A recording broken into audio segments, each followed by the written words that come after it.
హల్లెలూయా. ప్రభువునందు ప్రియ దేవుని జనంగమా, నేటి వాక్య ధ్యానం కొరకు మిమ్మలను ప్రేమతో ఆహ్వానిస్తూ ఉన్నాను. నేటి వాక్య ధ్యానముగా అపోస్తల కార్యముల గ్రంథము 20వ అధ్యాయము 7వ వచనము నుండి 12వ వచనం వరకు దేవుని వాక్యాన్ని చదువుకుందాం.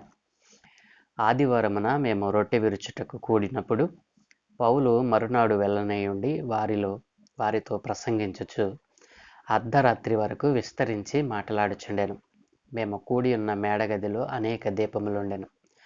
అప్పుడు ఐతుకు అను ఒక యవనస్తుడు కిటికీలో కూర్చుండి గాఢ నిద్రపోయి పౌలు శాలాచేపు ప్రసంగించుచుండగా నిద్రాభారం వలన జోగి 3వ అంతస్తు నుండి క్రింద పడి చనిపోయిన వాడే ఎత్తబడెను. అంతటా పౌలు క్రిందికి వెళ్ళి అతని మీద పడి కౌగిలించుకొని, మీరు తొందరపడకుడి, అతని ప్రాణము అతనిలో ఉన్నదని వారితో చెప్పెను. అతడు మరలా పైకి వచ్చి రొట్టె విరిచి పుచ్చుకొని తెల్లవారు వరకు విస్తారముగా సంభాషించి బయలుదేరెను. వారు బ్రతికిన ఆ చిన్నవారిని తీసుకుని వచ్చినప్పుడు వారికి విశేషమైన ఆదరణ కలిగెను. ఆమేన్. ప్రభువునందు ప్రియ దేవుని జనంగమా, చదువుకొనబడిన లేఖన నిమిత్తమే ప్రార్థన చేద్దాం. సకల ఆశీర్వాదములకు కారణభూతుడైన తండ్రి, గొప్ప దేవా, నీకు స్తోత్రాలు నైనా. ఏ మంచి లేని మా జీవితంలో మరొక నూతన దినాన్ని అనుగ్రహించినందుకే మీకు స్తోత్రాలు తండ్రి. ఈ ఉదయమున మీరు మాకిచ్చిన ఈ లేఖనమును మీరే దీవించమని, అయా ఈ లేఖన భాగముల నుండి కొన్ని వచనాలు, కొన్ని అంశాలు నేర్చుకోవడానికి కృప చూపమని యేసునామమున ప్రార్థిస్తున్నాము తండ్రి. ఆమేన్. ప్రభువునందు ప్రియ దేవుని జనాంగమా, అపోస్తుడైన పౌలు గారు మరి ఎఫెసు సంఘములో విస్తారమైన బలమైన సంఘ పరిచర్యను జరిగించి యేసునామమును ఒప్పించి మరి దేవతలను అతి దేవతాభక్తి పరులైనటువంటి అతి దేవతారాధికులైనటువంటి ఎఫెసు పట్టణస్థులలో అనేక మంది ప్రభువు తట్టు తిరిగినట్లుగా ఆయన మరి సువార్త ప్రకటించిన తర్వాత మరి బయలుదేరి మాసిదోనియా మీదుగా త్రోయకు వచ్చినట్లుగా మనం చూడగలం. 20వ అధ్యాయంలో మనం చూసినట్లయితే మరి పౌలు గారు ఆయా ప్రదేశములు పట్టణాలను మరి సువార్త పని మీద తిరుగుతూ మరి మాసిదోనియా, తర్వాత గ్రీసు, తర్వాత పిలుపు నుండి మరి త్రోయకు వచ్చినట్లుగా ఈ 20వ అధ్యాయంలో మనకు కనపడుతుంది. ఆదివారమున ఆయన ఎప్పుడు మాదిరిగానే ఆయన రొట్టె విరుచుటకు కూడి ఉన్నటువంటి సహోదరుల మధ్య ఆయన విస్తారముగా మాట్లాడుతూ ఉన్నాడటండి. రొట్టె విరుచుటకు కూడినటువంటి సహోదరుల మధ్య సౌలు గారు ప్రసంగిస్తూ మరి దేవుని యొక్క ఆత్మను పొందుకున్నవాడై విస్తారముగా మాట్లాడుతూ ఉన్నప్పుడు మరి ఆయన విస్తరించి అర్ధరాత్రి వరకు ఆయన విస్తరించి మాట్లాడుతూ ఉన్నాడు. ఎందుకంటే మరుసటి దినము మరొక ప్రాంతానికి వెళ్ళవలసినటువంటి అవసరత ఉంది. కాబట్టి దేవుడు తనకిచ్చినటువంటి అవకాశాన్ని మరి తన పిల్లలైన వారికి మరి ఆయన విస్తరించి మాట్లాడుతూ ఉండగా, అర్ధరాత్రి వరకు ఆయన ప్రసంగిస్తూ ఉండగా ఆ కూటానికి వచ్చినటువంటి ఒక కుమారుడు యవనస్తుడు, ఆయన పేరు కూడా ఇక్కడ వ్రాయబడి ఉంది, ఐతుకు అనేటువంటి ఒక యవనస్తుడు మరి 3వ అంతస్తులో ఒక కిటికీలో కూర్చుండి పౌలు గారు చెప్తున్నటువంటి మాటలు వింటూ ఉండగా మరి నిద్ర ఆవహించి నిద్రాభారం వలన మరి అతను ఏం చేస్తాడంటే నిద్రాభారం వలన చోకి 3వ అంతస్తు నుండి కింద పడిపోయి చనిపోతాడు. అయితే అక్కడ ఉన్నటువంటి సహోదరులు మరి చనిపోయాడని చెప్పి అతనిని కిందకి మరి తీసుకుని వెళ్ళినప్పుడు పౌలు గారు ఏం చేస్తారంటే, పౌలు కిందకి వెళ్ళి అతని మీద పడి అతని కౌగిలించుకుని ఆయన అంటాడు కదా, ఈ యవనస్తుడు, ఈ చిన్నవాడు చనిపోలేదు, అతని ప్రాణము అతనిలోనే ఉంది, కాబట్టి కంగారు పడకండి అని చెప్పి మరి అతనిని కౌగిలించుకుని మరి అతని మీద పడి అతని కౌగిలించుకుని ఆ మాట చెప్పి మరలా వెళ్ళి ఆయన తన ప్రసంగాన్ని కొనసాగిస్తాడు. ప్రియ దేవుని జనాంగమా, మరి తరువాత ఆ చిన్నవాడు బ్రతికి మరి మరలా సంఘంలోనికి చేర్చబడినప్పుడు అక్కడ ఉన్న వారందరికీ చాలా ఆదరణ కలిగింది. చనిపోయిన వారిని సైతం మరి బ్రతికించుచున్నటువంటి పరిశుద్ధాత్మ కార్యాన్ని ఆ దినాన్న సంఘస్థులు చూడగలిగారు. ఇది త్రోయలో జరిగినటువంటి సంఘటన. ప్రియ దేవుని జనాంగమా, పౌలు గారు ఆత్మచేత మరి అర్ధరాత్రి వరకు ప్రసంగిస్తూ ఉండగా ఆ యొక్క దేవుని మాటలు వింటున్నటువంటి ప్రజలు మరి విస్మయం ఉంది. అర్ధరాత్రి అని కూడా చూడకుండా వారు విస్తారంగా మాట్లాడుతున్నటువంటి దైవజనుని బోధ యందు వారు మనస్సు ఉంచారు. ప్రియ దేవుని జనాంగమా, అనేక మంది ఆ కూటమిలో ఉన్నారు. అనేక మంది దేవుని యొక్క వాక్యం చేత బలపరచబడుతూ ఉన్నారు. అయితే ఈ చిన్నవాడు ఐతుకు అనేటువంటి ఈ చిన్నవాడు మరి కిటికీలో కూర్చుండి దేవుని మాటలు వింటూ ఉన్నాడు. కానీ అతని మీదకి నిద్ర ఆత్మ అనేటువంటిది మరి ప్రవేశించింది. ప్రియ దేవుని జనాంగమా, ఈ రోజున నిద్రపోతూ సంఘాలలో, సమాజంలో మరి తమకంటూ ఒక ప్రత్యేక స్థానాన్ని ఏర్పరచుకొనకుండా దేవుడిచ్చినటువంటి ఆ రక్షణ భారాన్ని, రక్షణ అనుభవాన్ని మరి ప్రభు కొరకు వినియోగించకుండా మరి నిద్రాభారము చేత తమ జీవితాలను వ్యర్థపరుచుకుంటున్న వారు అనేక మంది ఉన్నారు. ఈ యవనస్తుడు దేవుని వాక్యాన్ని శ్రద్ధగా వింటూ ఉన్నాడు. మరి పౌలు గారేమో విస్తారముగా మాట్లాడుతూ మరి అర్ధరాత్రి అయినా సరే ఆయన పట్టించుకొనకుండా దేవుని యొక్క విస్తారమైనటువంటి మాటలను ప్రకటిస్తూ ఉన్నప్పుడు వింటూ ఉండగానే మరి ఎవరైతే మరి ఆ యొక్క శ్రేష్టమైన మాటలను వింటూ ఉన్నారో, మన ప్రియమైన దేవుని పిల్లలారా ఆలోచన చేయండి. ఎవరైతే తెరవబడిన హృదయముతో మరి మంచి హృదయముతో, మంచి మనస్సుతో దేవుని వాక్యాన్ని స్వీకరిస్తూ ఉంటే వాటిని ఎత్తుకుపోవాలని అపవాది అయినటువంటి సాతాను తిరుగుతూ ఉంటాడు. కాబట్టి సంఘములో, సహవాసములో దేవుని యొక్క సువార్త, దేవుని మాటలు ప్రకటింపబడుతున్నప్పుడు వాటిని జాగ్రత్తగా మనం మరి తీసుకోవాలి. వాటిని జాగ్రత్తగా మన హృదయంలో భద్రం చేసుకోవాలి. ఎందుకంటే సాతాను అనేకమైనటువంటి ప్రయత్నాలు చేస్తూ ఉన్నాడు. మరి ఒకరి మీదకేమో నిద్రాత్మను పంపిస్తాడు, ఒకరి మీదకేమో ఆవలింతలు పంపిస్తాడు, ఒకరి మీదకేమో మరి అప్పటి వరకు బాగానే ఉంటారు. దేవుని మాటలు ప్రారంభమయ్యేటప్పటికే వారికి తల తిరగడమో, మరి నొప్పి రావడమో, కడుపులో తిప్పడమో, ఇట్లా అనేకమైనటువంటి శోధనలు నీ శరీరం మీదకు వాడు పంపించి దాడి చేస్తాడు. కాబట్టి నా ప్రియ దేవుని జనాంగమా, సన్నిధిలో ఉన్నటువంటి నీవు దేవుని వాక్యాన్ని మరి వినటానికి నిన్ను నువ్వు సిద్ధపరచుకోవాలి. దేవుని వాక్యము ఇక ప్రకటింపబడుతుంది అని తెలిసినప్పుడే ప్రభువు దగ్గర నువ్వు మనవి చేయాలి. దేవా, నీ పరిశుద్ధమైన మాటలు నా దగ్గరికి రాబోతూ ఉన్నాయి. మరి ఏ విధము చేతనను ఏ ఒక్క మాట కూడా నేను కోల్పోకుండా మరి మొదటి నుండి చివరి వరకు నీ పరిశుద్ధమైన వాక్కులు రిలీజ్ అవుతూ ఉండగా, నీవు మాట్లాడుతూ ఉండగా ఆ మాటలు నా హృదయంలో భద్రం చేసుకోవాలి. కాబట్టి నా శరీరాన్ని, నా ఆలోచనలు, నా తలంపులు, నా సమస్తాన్ని నీకు అప్పగిస్తున్నానయ్యా. ఇదిగో నీ సన్నిధిలో ఉన్నాను, నీ బిడ్డగానే నేను ఉండటానికి ఇష్టపడుతూ ఉన్నానని చెప్పి ఈ రీతిగా ప్రార్థన చేసుకొని నీవు సన్నిధిలో కూర్చుంటావో అప్పుడు ఏ విధమైన అపవాది శోధన నీ మీదకు రాదండి. కాబట్టి నా ప్రియ దేవుని జనాంగమా, ఈ యవనస్తుడు దేవుని యొక్క మాటలను వింటూ ఉన్నాడు. వింటూ ఉండగానే తనలోనికి నిద్రాత్మ అనేటువంటిది వచ్చింది.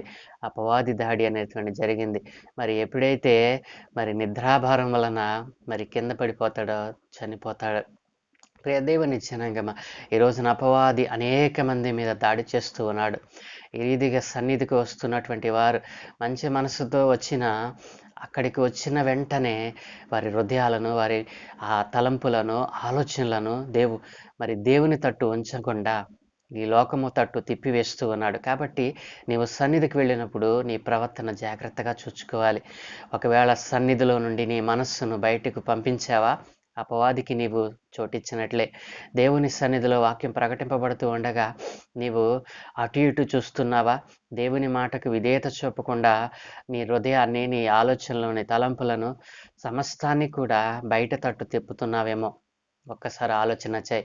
ఈ రోజున ఐతుకు అనేటువంటి సహోదరుడు మనకు నేర్పిస్తున్నటువంటి పాఠం, నిద్రాత్మ ఏ రీతిగా తన మీద దాడి చేసి తన ప్రాణాన్ని హరించి వేసిందో, ఈ రోజున అపవాది అనేకమైన మరి విశ్వాసుల మీద దాడి చేస్తూ దేవుని వాక్యానికి విధేయత చూపకుండా వారు పైకి చూడటానికి మంచివారే, కానీ వారి జీవితంలో లోపల అనేకమైనటువంటి అవలక్షణాలు, మరి సన్నిధిలో మరి భక్తిగా కనపడుతూ ఉన్నారు, కానీ మరి విశ్వాస జీవితంలో బయటికి వెళ్ళిన తర్వాత వారి కుటుంబంలో, సమాజంలో వారి బ్రతుకు దేవునికి విరోధముగా ఉంటూ ఉన్నది.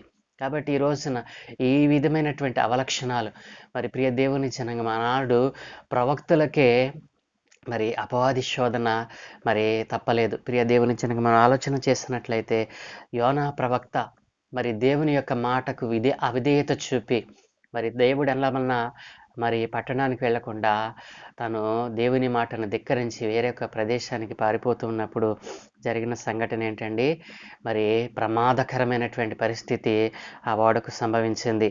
దేవుడు మరి నినివే పట్టణానికి వెళ్ళమంటే తను తర్షీషు వెళ్ళేటువంటి వాడ ఎక్కి మరి ఆ వాడలో గాఢ నిద్రకు పోయాడు. ప్రియ దేవుని జనంగమ దేవుని మాటను ఎవరైతే మరి విననో వారిలోనికి అపవాది ప్రవేశిస్తుంది, ప్రమాదము తమ వెంట నడుస్తుంది. కాబట్టి ఈ రోజున దేవుని సత్యమైనటువంటి నామాన్ని ఎరగకుండా, నిజమైన దేవునిని గుర్తించకుండా అనేక ప్రాంతాలు, ప్రదేశాలు మరి యాత్ర చేస్తూ ఉన్నారు.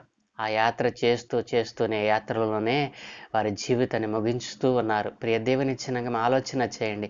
నిజ దేవునిని ఎరగకుండా ఎంతకాలము నీవు అటు ఇటు తిరుగుతావు? దేవుడు నిన్ను అడుగుతూ ఉన్నాడు. ఈ రోజున ఉచితంగా రక్షణ నీకు అనుగ్రహిస్తానంటున్నాడు దేవుడు. ఎవరో తెలుసా? నేను ప్రకటిస్తున్న నజరేయుడైన యేసు క్రీస్తు ప్రభులవారు. ఈ రోజున ప్రభువారు నీకు రక్షణ ఉచితంగా ఇస్తానంటే నీవు యాత్ర పేరుతో నీ జీవితాన్ని వ్యర్థపరుచుకుంటున్నావు. నీ నీ ధనాన్ని వ్యయపరుచుకుంటున్నావు, వ్యర్థపరుచుకుంటున్నావు. దేవుడు నిన్ను ప్రేమించి నీకు ఇచ్చినటువంటి మరి ఆ స్థితిని నీవు దిగజార్చుకుంటూ ఉన్నావు. ప్రియ దేవుని జనాంగమా, ఆలోచన చేయండి. యోనా ప్రవక్త మరి దేవుని మాటను ధిక్కరించి వెళ్ళినప్పుడు మరి ఆ ఓడలో గాఢ నిద్రలో ఉన్నప్పుడు ఆ ఓడ భయంకరమైనటువంటి పరిస్థితులకు వెళ్ళిపోయింది. కాబట్టి ఓడ నావికులు ఏం చేశారంటే అండి, యోనా గ్రంథము 1వ అధ్యాయం 5వ వచనంలో ఈ రీతిగా వ్రాయబడి ఉంది. కాబట్టి నావికులు భయపడి ప్రతివాడును తన తన దేవతను ప్రార్థించి ఓడ చులకన చేయుటకై అందులోని సరుకులను సముద్రంలో పారవేసిరి. అప్పటికి యోనా ఓడ దిగువ భాగమునకు పోయి గాఢ నిద్రపోయి ఉండెను. ప్రియ దేవుని జనాంగమా, ఈ నిద్ర ఆత్మ కలిగినటువంటి ఏ మనుష్యుడైనా సరే ప్రమాదపు అంచులో ఉన్నాడని గుర్తించాలి. కాబట్టి ఈ రోజున సంఘములో నిద్రపోయేదానిగా నీవు ఉన్నావేమో. సంఘములో మరి సహవాసంలో దేవుని మాటలు ప్రకటింపబడుతూ ఉండగా నీవు జోగుతూ ఉన్నావేమో. కాబట్టి అపవాది మరి చేతిలో నీవున్నావని గుర్తించు. ఈ రోజున దేవుడు నీకు సెలవిస్తూ ఉన్నాడు. నా మాటలు ప్రకటిస్తూ ఉండగా వాడు మరి అబద్ధికుడును మరి మోసగాడునైనటువంటి అపవాది ఆ మాటలను ఎత్తుకుని పోతూ ఉన్నాడు. ప్రియ దేవుని జనాంగమా, విత్తువాని ఉపమానంలో దేవుడు అదే చెప్పాడు కదా. మరి దారి పక్కన విత్తబడిన విత్తనాలు కూడా మరి మొలిచాయి, కానీ పక్షులు వాటిని ఎత్తుకుపోతున్నాయి. పక్షులు ఎత్తుకుపోవడానికి అపవాది మరి కారణం. కాబట్టి నా ప్రియ దేవుని జనాంగమా, ముళ్ళ పొదల్లో పడిన విత్తనం మరి ఏ రీతిగా ఎదిగి ముళ్ళకంప అనేటువంటి అపవాది మరి ప్రయత్నం. ఈ రీతిగా మనం చూసినట్లయితే దేవుడు మంచి విత్తనాలు విత్తుతూ ఉన్నాడు, కానీ ఆ విత్తనాన్ని ఫలించకుండా మన హృదయంలో అది ఫలింపులోనికి రాకుండా అపవాది ఎత్తుకుని పోతూ ఉన్నాడు. ఆ విధంగా ఎత్తుకుని పోవడానికి కారణం నీవు దేవుని వాక్యానికి సరిగా చోటిచ్చినట్లయితే, దేవుని సన్నిధిలో నీవు సరి చేసుకున్నట్లయితే నీలో విత్తబడిన వాక్యాన్ని ఎవడెత్తుగలగడు? కాబట్టి అపవాదికి అవకాశం ఇస్తున్నది నీవే. ఈ రోజున ప్రభు నీతో మాట్లాడుతూ ఉన్నాడు. ఈ రోజున ప్రభు యొక్క సన్నిధిలో నీవు ఈ మాటలు వింటూ ఉంటే గనక ఇప్పుడైనాను సరే దేవుడు నీకు ప్రేమించి ఇస్తున్నటువంటి ఆ ప్రేమ కలిగినటువంటి వాక్యాన్ని, ఆ జీవము కలిగిన వాక్యాన్ని, నేను బ్రతికించేటువంటి వాక్యాన్ని, ఆ సత్య వాక్యాన్ని నీవు సరిగా విన్నట్లయితే ఈ రోజున ప్రభువు నీకు సహాయం చేయటానికి సిద్ధపడుతూ ఉన్నాడు. నీలోనికి వచ్చి ఆయన నీలో ఉన్నటువంటి ఆ అపవాది తంత్రములన్నిటినీ, అపవాది కారణాలన్నిటినీ తీసివేయడానికి ఇష్టపడుతూ ఉన్నాడు. ప్రియ దేవుని జనాంగమా, ఆనాడు ప్రవక్తలకు సైతము మరి దేవుని మాటను విధేయత చూపినప్పుడు అపవాది వారిలోనికి ప్రవేశించి వారిని ప్రమాదంలోకి నెట్టాడు. అయితే ప్రభువు విడిచిపెట్టాడండి. ఆయన ప్రేమామయుడు, కరుణామయుడండి. ఏ ఒక్కరిని కూడా ఆయన విడిచిపెట్టే దేవుడు కాదు. నేను ప్రకటిస్తున్న నజరేయుడైన యేసు ప్రభులవారు. ప్రియ దేవుని జనాంగమా, యేసునందు విశ్వాసం ఉంచిన వారికి ఏ విధమైన శిక్షా విధి లేదండి. ఆయన నిత్య రాజ్యములోనికి చేర్చుకోవడానికి ఆయన ప్రతినిత్యము కూడా తన చేతులు చాచి పిలుస్తూ ఉన్నాడు. ప్రియ దేవుని జనాంగమా, ఆలోచన చేయండి. ఇప్పుడైనను మీరు నిజ దేవునిని ఎరగండి. ఈ లోకములో ఉన్నటువంటి ప్రతిదాని మీద మీ మనస్సు పెట్టకుండా మరి మిమ్మలను సత్యములోనికి మరి రక్షణలోనికి ప్రతినిత్యము మిమ్మలను కాపాడి తన కనురెప్పల చేత మిమ్మలను కాపాడుకుంటూ ప్రతి విధమైనటువంటి శోధన నుండి వేదన నుండి తొలగిస్తూ మీకు మరి అనేక విధాలుగా మిమ్మలను కాపాడుతున్నటువంటి దేవుడు నేను ప్రకటిస్తున్నటువంటి నజరేయుడైన యేసు ప్రభుల వారు. ప్రియ దేవుని చిన్నంగమ నిద్రాభంగము చేత ఉన్నావేమో, నిద్ర చేత నీ జీవితాన్ని చీకటమయం చేసుకుని ఉన్నావేమో ఒకసారి ఆలోచన చేయమని ప్రభు పేర మీకు మనం చేస్తూ ఉన్నాను. ప్రియ దేవుని చిన్నంగమ మరి ఆయన అకస్మాత్తుగా వచ్చి నీవు నిద్రపోతుండగా ఆయన చూస్తాడేమో.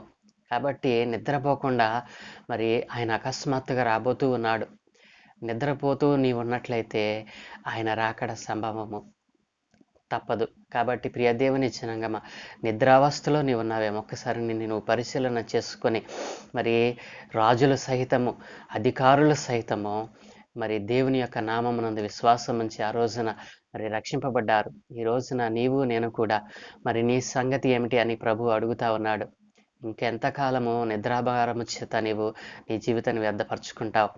వెలిగింపబడిన వాడవే నిద్ర మేలుకొని నిజ దేవుని అంగీకరించాలని ప్రభు ఈ రోజున నీకు తెలియచేస్తూ ఉన్నాడు. కాబట్టి ఆ రీతిగా మరి నిద్రాభారమును పోగొట్టుకొని మెలకువ కలిగిన వారే ప్రభువునందు మీరు నిలిచి ఉండాలని దేవుడు మనకు సెలవిస్తా ఉన్నాడు. కాబట్టి నా ప్రియ దేవుని జనాంగమా, ఈ రోజున ప్రభు మనకు తెలియచేసినటువంటి మరి ఐతుకునేటువంటి సహోదరుడు ఏ రీతిగా అయితే ప్రభు వాక్యాన్ని వింటున్నాడు కానీ మరి నిద్రాభారము తనను ఆవరించి ఉన్నందున కింద పడి చనిపోతాడు. ఆ రీతిన చచ్చిన స్థితిలో నీవు ఉండకుండా మెలకువ కలిగిన వాడివై దేవుని సత్య సువార్తను సరిగా విని నీవు రక్షింపబడాలని ప్రభు పేర మీకు మనం చేస్తున్న మాటలు ముగిస్తూ ఉన్నాను. ప్రార్థన. సకల ఆశీర్వాదములకు కారణభూతుడైన తండ్రి, గొప్ప దైవానికి స్తోత్రాలు నాయనా. ఏ మనిషి లేని మా జీవితంలో నీవు మరొక నూతన దినాన్ని అనుగ్రహించావు. అవును తండ్రి, ఈ రోజున అనేక మంది నిద్రాభారములో మునిగిపోయి నిద్ర చేతనైనా సత్యవాక్యను వారు పోగొట్టుకుంటూ ఉన్నారు.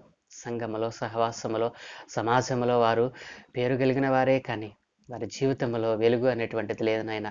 ప్రతినిత్యము నిద్రపోతూ సత్యాన్ని నమ్మకుండా, సత్యాన్ని అంగీకరించకుండా నైనా తమ జీవితాలను, తమ శరీరాలను, ఆత్మలను వారు నైనా ఆర్పివేసుకుంటూ ఉన్నారు. అట్లా నిద్రాభారము చేత నీకు దూరమైపోతున్న బిడ్డలందరినీ ఈ ఉదయం నీ పాద సన్నిధిస్తూ ఉన్నాను నాయన. అట్లాంటి వారందరితో మీరు మాట్లాడండి. ఈ రోజునే వారు వెలిగింపబడి చచ్చని స్థితిలో నుండి వారిని నైనా సజీవమైనటువంటి జీవం కలిగినటువంటి స్థితిలోనికి వారిని మార్చమని ఈ దినమని మాకు ఇచ్చినందుకు మీకు స్తోత్రాలు నాయన. ఈ దినమంది మేము చేయపనులన్నిటి మీద కనుదృష్టి ఉంచి మీ ఆత్మను తోడుగా ఉంచి మీ దూతల కాపుతలను గ్రహించి మీరే మహి పొందుకోమని త్వరలో రానయ్యున్న యేసు ప్రభుల వారి ప్రశస్త నామమున ప్రార్థించి వేడుకుంటూ ఉన్నాము తండ్రి. ఆమేన్, ఆమేన్.